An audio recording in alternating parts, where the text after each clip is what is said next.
పాఠశాలలో 1వ తరగతి బోధించుచున్న ఉపాధ్యాయులందరికీ నమస్కారం. మన విద్యార్థులకు 1వ తరగతిలో అక్షరాలను నేర్పించాం కదా.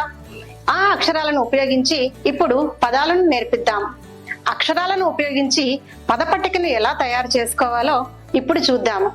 ఈ టిఎల్ఎం తయారు చేసుకోవడానికి కావలసిన సామగ్రి: thick chart, Fevicol, cutter, cut marker, foam board.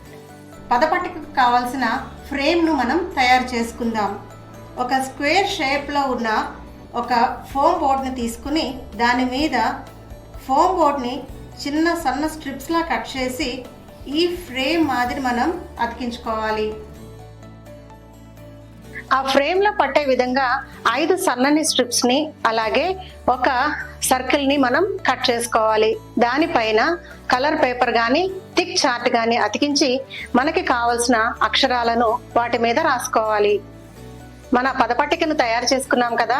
ఇప్పుడు ఈ పదపట్టికను తరగతి గదిలో ఎలా ఉపయోగించాలో చూద్దాం.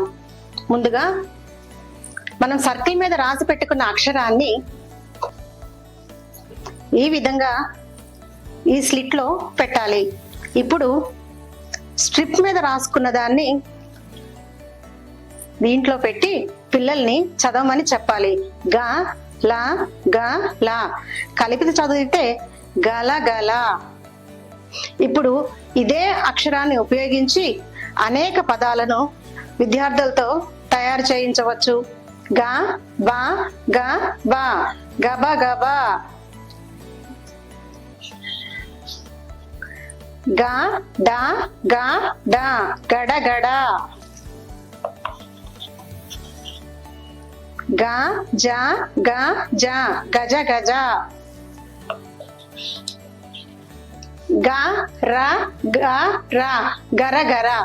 ఈ విధంగా తయారు చేసుకున్న పదపట్టికను ఉపయోగించి 1వ తరగతి పిల్లలకి అనేక పదాలను చాలా తేలిగ్గా నేర్పించవచ్చు.